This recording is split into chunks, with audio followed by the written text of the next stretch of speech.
అనారోగ్యం, ఉద్యోగం, వ్యాపారం అప్పులతో బాధపడుతున్నారా? వెంటనే జేకేఆర్ గురువు గారికి కాల్ చేసి అపాయింట్మెంట్ తీసుకోండి.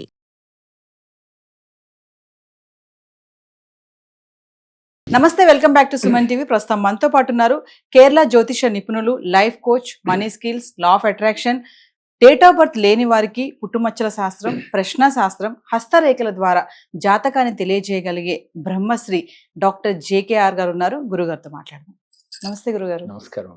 గురుగారు, ఇప్పుడు మన ఇంటిని అష్టలక్ష్మి అనుగ్రహంతో అదృష్ట నిలయంగా మార్చుకోవాలి అంటే ఏం చేయాలంటారు? చాలా మంచి క్వశ్చన్ అడిగారా. ఇప్పుడు రోజుల్లో చాలా మంది అష్టలక్ష్ముల అనుగ్రహంతో అదృష్ట నిలయం చేసుకోవాలని ప్రతి ఒక్కరికి ఉంటుంది. అష్టలక్ష్ములు అంటే మనకు తెలిసిందే. అంటే ఏ లక్ష్మి కావాలి అంటే మనకి అష్టలక్ష్ములు ఉంటేనే మనిషి జీవితం సజావుగా హ్యాపీగా సాగిపోతుంది. మరి ఈ అష్టలక్ష్ముల అనుగ్రహంతో అదృష్ట నిలయము, మనం నివసిస్తున్న నిలయం అదృష్ట నిలయంగా మార్చుకోవాలి. అసలు అదృష్ట నిలయంగా మారలేకపోవడానికి కారణం ఏంటి అనేది తెలుసుకుంటే మారటానికి ఏం చేయాలో చెప్పుకోవచ్చు. మారలేకపోవడానికి కారణం ఏంటంటే ప్రతి మనిషికి కానీ ప్రతి ఇంటికి కానీ నరదిష్టి, నరపేడ, నరఘోష అనేది ఎప్పుడు ఉంటుంది. ఒక మంచి చీర కట్టుకుని మీరు బయటకు వెళ్ళారనుకున్నారా, తెలియకుండా మీకు నరదిష్టి ఉంటుంది. అట్లాగే ఒక మంచిగా ఇల్లు కట్టాడు, ఆ ఇల్లు చూడటానికి ఎవరైనా వచ్చారనుకో గృహప్రవేశానికి, తెలియకుండా ఆ ఇంటికి కూడా దిష్టి దోషాలు ఉంటాయి. నమ్మినా నమ్మకపోయినా దిష్టి దోషాలు 100% ఉంటాయి.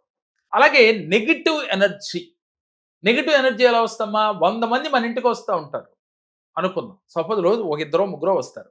వచ్చినప్పుడు కాళ్ళు కడుక్కోకుండా మీ ఇంట్లోకి ప్రవేశిస్తే వీళ్ళు ఊరంతా తిరిగి వచ్చారు, లేదా ఎక్కడెక్కడికో వెళ్ళొచ్చారు, ఇంట్లోకి డైరెక్ట్గా రావటం వల్ల నెగిటివ్ ఎనర్జీ వస్తుంది. ఇలా మీకు తెలియకుండానే ఇంట్లోకి నెగిటివ్ ఎనర్జీ వస్తుంది.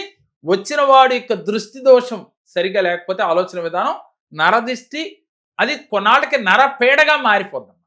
పేడ అంటే బాధించటం, ఏడిపించటం. దిష్టి కొన్ని రోజుల తర్వాత దాన్ని క్లియర్ చేసుకోకపోతే 1 నెలకో 2 నెలలకో అది పేడగా మారిపోతుంది. అప్పుడు మీరు ఎన్ని పూజలు చేసినా, అలాగే ఎన్ని యజ్ఞాలు చేసినా, హోమాలు చేసినా, లేదు ఎన్ని తీర్థయాత్రలు చేసినా మీకు సమస్యలు క్లియర్ అవ్వవు. ఎప్పుడు ఇంట్లో భార్య భర్తల నడుమ చిన్న చిన్న గొడవలు వస్తాయి. చిన్నవి కావచ్చు, పెద్దవి కావచ్చు. పిల్లలకి పెద్దలకి మధ్యన అండర్స్టాండింగ్స్ ఉండవు. ఎప్పుడూ కూడా హ్యాపీగా అసలు ఆ ఇంట్లో వాళ్ళు ఉండరు. ఒకళ్ళు గౌరవించుకోవటం ఉండదు. ఎందుకు ఇలా జరుగుతుంది అనేది అర్థం కాని క్వశ్చన్గా మారిపోద్ది ఇంట్లో. ముఖ్యంగా అసలు విషయానికి వస్తే మనీ అంటే డబ్బులు ఎక్కువ ఖర్చు అవుతూ ఉంటాయి. అంటే అది అవసరానిక అనవసరానిక అని కాకుండా వృధా ఖర్చులు ఎక్కువ అవుతూ ఉంటాయి. అవసరానికి అందరం ఖర్చు పెడతాం. దీంతో పాటుగా మనం ఎంత కష్టపడి సంపాదించినా కష్టానికి తగ్గ ఫలితం రాదు. మనం ఏం చేస్తాం, పూజలకు వెళ్తాం, పురస్కారాలకు వెళ్తాం, లేక గుడులు గోపురాలు తిరుగుతూ ఉంటాం. సమస్య ఇక్కడ ఉంటే ముందు ఇక్కడేయాలి, కానీ మనం ఎక్కడేయకుండా అక్కడికి వెళ్ళి చూస్తూ ఉంటాం. అంటే ఎక్కడ సమస్య ఉందో అది తెలుసుకుని దాన్ని మనం సరి చేసుకుంటే మనం చేసే పూజలు, మనం చేసే హోమాలు తొందరగా ఫలిస్తాయి. ఇక్కడ ఇది గమనించలేక ఇలా చేస్తూ ఉంటాం. కానీ కోరిక ఏంటి, ప్రతి ఇల్లు అదృష్ట నిలయంగా మారాలి అని ప్రతి ఒక్కరూ కోరుకునేది. అప్పుడు మీరు ఏం చేయాలి, ఎలా చేయాలి అంటే ఫస్ట్ ఆఫ్ ఆల్ మీ ఇంట్లో ముందు తులసి కోట పెట్టాలి. మనం ఇందాక ఒక వీడియోలో కూడా చెప్పుకున్నాం తులసి కోట యొక్క ప్రత్యేకత ఏంటి. ఎందుకని ఎవరైనా ఇంట్లోకి ప్రవేశించే ముందు గుమ్మం ముందు తులసి కోట ఉంటే వాడు కాళ్ళు కడుక్కుని రాకపోయినప్పటికీ ఎంతో కొంత నెగిటివ్ ఎనర్జీ ఇంట్లోకి రాకుండా ఉంటుంది ఆ గాలి సోకటం వల్ల. ఆ తులసి కోట మొదట్లో ఉన్న మట్టిని తీసుకుని రాగి పాత్రలో కొంచెం కస్తూరి పసుపు కలిపి ఈ యొక్క మట్టిని దాంట్లో కలపాలి. తులసి కోట మొదట్లో ఉన్న మట్టం. ఎందుకని, తులసి కోట యొక్క మొదట్లో సర్వతీర్థాలు కొలువై ఉంటాయని చెప్పుకున్నాం. అందువల్ల సర్వతీర్థాలు అంటే అన్ని నదులు అని అర్థం. ఆ నదుల్లోని నీటిని కలిపినట్లుగా ఫీల్ అవ్వాలి. దానితో పాటు కస్తూరి పసుపుని కలపాలి. దీంతో పాటుగా పచ్చ కర్పూరాన్ని కొంచెం వేసి ఇల్లంతా కూడా చిమ్మాలి. చిమ్మి మీరు తడిబట్ట అంటారో క్లాత్ అంటారో, అది రకరకాల ఏరియాని బట్టి మాట్లాడతారు కాబట్టి తడిబట్ట పెట్టేటప్పుడు ఈ వాటర్ చిమ్మి తడిబట్ట పెట్టాలి. అలాగే మీరు స్నానం చేసే నీటిలో కూడా కొంచెం రోజు వేసుకుంటూ ఉండాలి. ఇది నిజమా అనే కన్నా ప్రాక్టికల్గా చేస్తే దాని యొక్క ఫలితం తెలుస్తుంది. ఏదైనా అనుభవిస్తేనే కదా మనకి తెలిసేది. ఇది పైనుంచి చూసినప్పుడు ఇది నిజమా అంతా అలాగే చెప్తుంటారు అనుకునే వాళ్ళు అనుకుని ఉండొచ్చు. కానీ అనుభవపూర్వకంగా చాలా మందికి చేయించామరా. నేను చేస్తూ ఉన్నాను, చాలా మందికి చేయించాను. దాని ఫలితం మనకు వెంటనే కనపడుద్దమ్మా. ఎన్నో రోజులు అక్కర్లేదు. ఇవాళ చేసే సాయంత్రానికే మీ మైండ్ ఫ్రీ అయిపోద్ది. చేసిన గంట తర్వాతే మీరు చాలా రిలాక్స్గా ఉంటారు. ఇలా చేసి ప్రతి శనివారం మీ ఇంట్లో 4 మూలల గల్లుప్పు పెట్టాలి. ప్లాస్టిక్ గ్లాసుల్లో బౌల్లో గల్లుప్పు పెట్టాలి.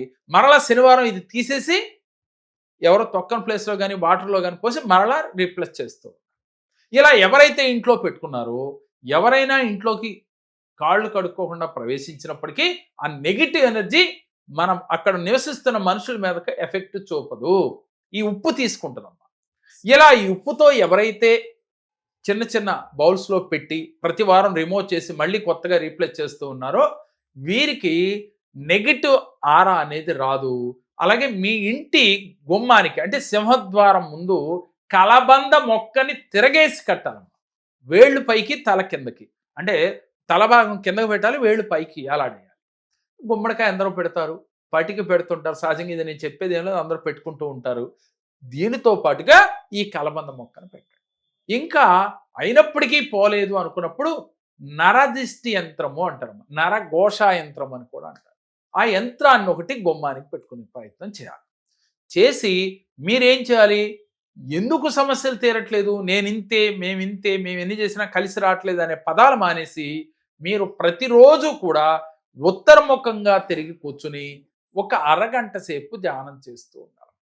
ఏమని చేయాలి, నా ఇల్లు అదృష్ట నిలయంగా మారింది, అష్టలక్ష్ముల యొక్క అనుగ్రహంతో నా ఇల్లు అదృష్ట నిలయంగా మారింది, అందుకు యూనివర్స్కి కృతజ్ఞతలు, గురువుకి కృతజ్ఞతలు, అలాగే పంచభూతాలకి కృతజ్ఞతలు, మీరు కొలిచే దైవానికి కృతజ్ఞతలు అని చెప్పి పాజిటివ్గా మీరు ఆలోచించాలి. మీ ఆలోచనే మీకు జరిగి తీరుతుంది. మేమనుకుంటున్నారు ఇప్పుడు దాకా ఈ నరదిష్టి ప్రభావం మన మీద ఉండటం వల్ల వీరిలో బద్ధకం, ఆవలింతలు, చిరాకులు, పూజ చేయాలంటే చేయబుద్ధేయదు, ఇలా ఇబ్బంది పడుతున్నప్పుడు నా వల్ల ఏమి కావట్లా, నేనేమి చేయలేను అనుకుంటారు కదా.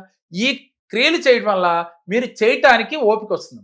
అది ఆచరించి మీరు ఇలా సంకల్పం చేయాలి. ప్రతిరోజు అరగంట చేసుకోవాలి. దీనితో పాటుగా గోమాతకి మీరు గ్రాసాన్ని పెట్టాలి. అంటే తోటకూర, అలాగే ఫ్రూట్స్ డైరెక్ట్గా మీ చేతితో మీరే నోటికి అందించే విధంగా ప్రేమగా గోమాతకు పెట్టేటప్పుడు ఎలా పెట్టాలో తెలుసు తల్లి.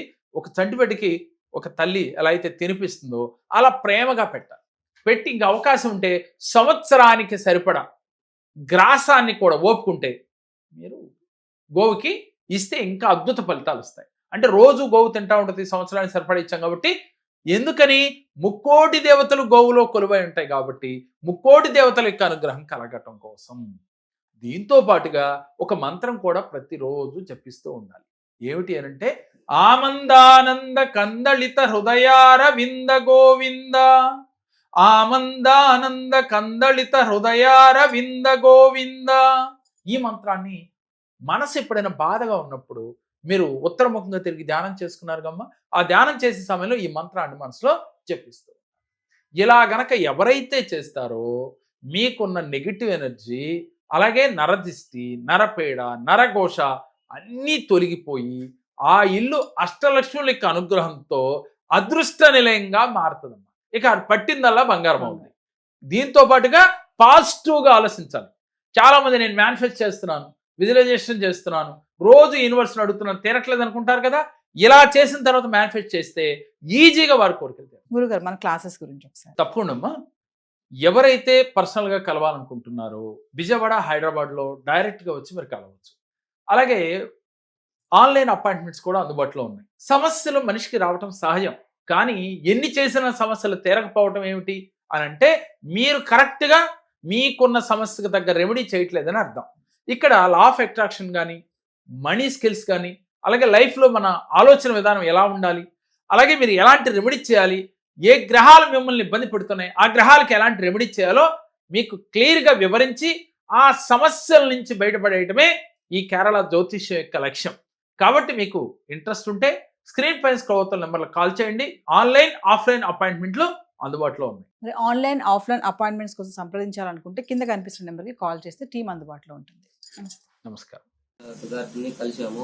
పనులు బాగా జరుగుతున్నాయి. నాకు ఇంతకుముందు మంచిగా జరగట్లేదు. సార్ని కలిసాక మంచిగా జరుగుతుంది. సార్ని కలవటం వల్ల నాకు చాలా మేలు జరిగింది. ఏదైనా సమస్యలు ఉంటే మీరు కానీ సార్ గారిని కలవండి. సార్ గారికి నా కృతజ్ఞతలు, ధన్యవాదాలు.